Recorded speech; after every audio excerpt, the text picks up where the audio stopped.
All right, what is going on YouTube? Welcome back to the channel. Happy Thursday.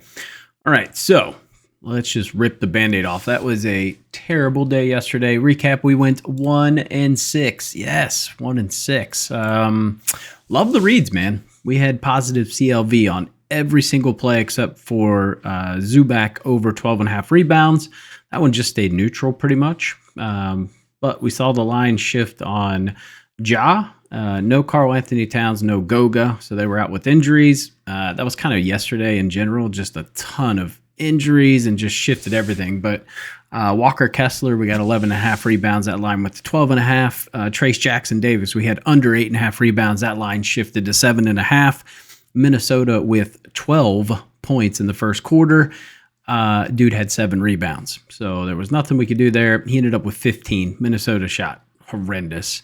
Paulo Banchero over 10.5 rebounds plus assist. Gogo got announced out. This line jumped up to 11.5.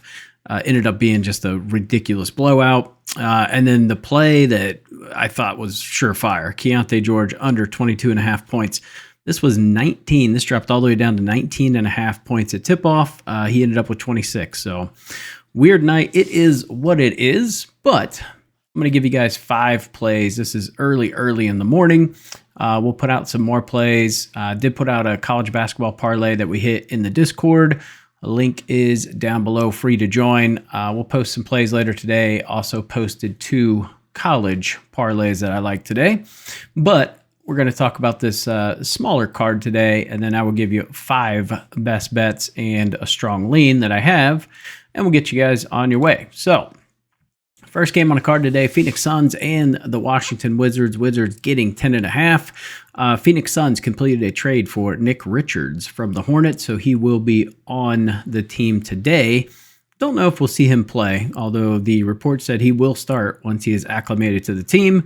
So I would say Nurkic is the odd man out. So Plumlee's going to go back to that backup role, and I assume he's out. Nurkic's probably out. But in this one, Phoenix minus 10.5. Again, I'm not going to play Phoenix. I don't trust them that much. I mean, Washington is not great. I would lean more towards this over 231 number. Pacers and the Pistons. We see the Pacers getting 3 going up against the Pistons. Now, Pistons have been much better at home. I think this really depends on Halliburton to me. Halliburton is a game-time decision. And Benedict Mathurin is suspended for 1 game, so they will not have him. So I think, obviously, this line's baked in here. We'll go Detroit minus 3. I don't think Halliburton plays. And then I would have a lean towards that over 226.5. This is a lower line for a Pacers game. Game of the night, no doubt, is going to be Cleveland and OKC. This should be a banger. Cleveland was +2 about an hour ago. It's jumped to +3 right now. I don't mind that. I think OKC at home has been pretty strong. Give me OKC -3, although I would just do money line. Wouldn't really mess around with the -3. I think it's going to be a very tight game, but I do like OKC to pull this off. Nothing crazy in terms of injuries, except we are getting Jalen Williams back. Now, there's 3 Jalen Williams, I think, on this team, but no Isaiah Hartenstein tonight. So that's going to be big for our man Jarrett Allen, which we do have a play on. In terms of the over-under, I think there's going to be a decent amount of defense here. I would actually lean towards the under 232.5. I think we're getting kind of a playoff preview here. I'm excited for this game. Next one's going to be the Clippers and the Trailblazers. Clippers just blew the doors off the Nets. The Nets had like 60 points. It was pretty bad. Probably had more than that, but it wasn't much more.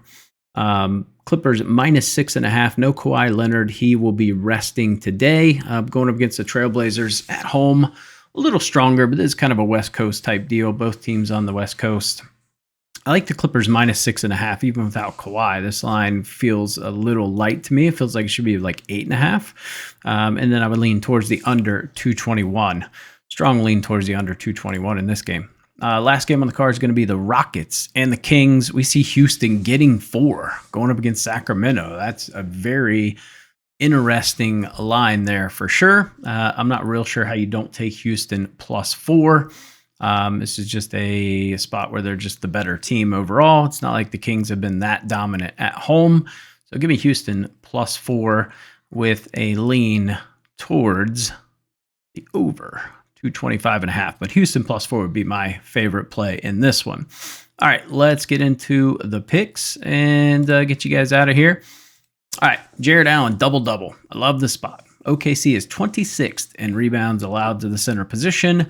Now, the only issue is we know he's going to be fighting with Evan Mobley for rebounds, but he's going to have a smaller guy on him. He should have a huge advantage to get rebounds today. So I do like him to just get a double-double.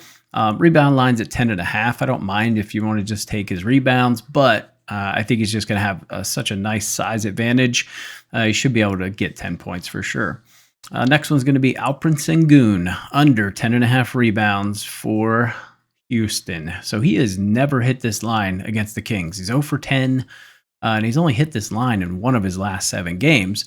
With Jabari Smith Jr. being out, Amen Thompson's come in. Now, he's not an offensive guy. He's a defensive dude. So he's been coming in and snagging boards. His line is 9.5 or 10.5. I can't remember, but he's definitely swiping a ton of rebounds away from Alperen. Sengun's been more of kind of an assist guy. So his assist line today is 3.5, 4.5. I think it's 4.5. Probably goes over, but it was juiced to it's like -150. So didn't want to touch that. Next play is going to be Jalen Duren. This is our boy. He does love to let us down.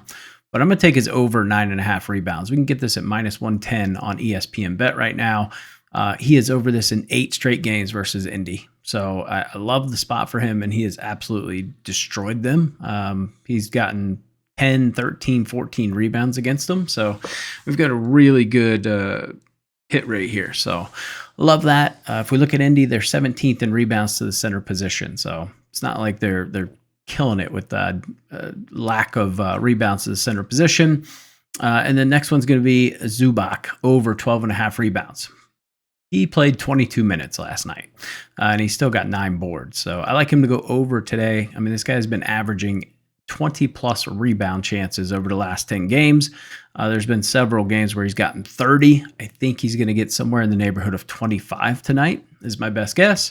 And then last play on the card, it's going to be a plus money play. We're going to fade Cade Cunningham under 9.5 assists. He's only over this in 2 of his last 10 games. And he's only over this in 2 of his last 10 versus Indy. Now, that said, he did have 11 when they played them on November 29th. Big difference. He had Ivy in that game. He will not have Ivy in this one.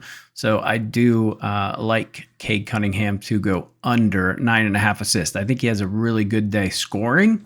So it's one, if you like to look at his points, you can. It's just a little high for me. It's like 23, 24, 25, somewhere in that range. Not something I personally want to touch. Now, I do have another lean, and it is in this Detroit game. So that's why I didn't want to put it on the card. I didn't want to have 3 plays on Detroit, but I have a pretty strong lean towards Tobias Harris under 6.5 rebounds. This is -130 on DraftKings. This is sitting -150 or better on almost every other sharp book. So I do like him to go under this number. That said, hit rate is not fantastic, right? He's hit this in 5 of his last 10, and he's hit it in the last 2 games. He had 7 against Toronto, and he had 8 against the Knicks. So I wouldn't say the hit rate's there, but I think the matchup's not going to be great for him to get boards. So I do love that. Another lean staying in that game would be Miles Turner under 7.5 rebounds. This guy, he gets super lazy with his rebounding. This line's already getting super juiced. It's already -145 on DraftKings. My only issue is he has gone over this in 5 of 8 versus the Pistons. He's gone over it in 2 of 2 games this year. He's had 9 and 10 rebounds. So maybe some EV there, taken over 7.5, but I personally don't trust him. He's very lazy on the defensive side of the ball. All right, guys, so those are the plays. Like, comment, and subscribe. Like I said, join the Discord. Link is down below. Awesome environment. We'll post some plays in there. Like I said, got 2 college basketball plays already posted, and I will catch you guys in the next video.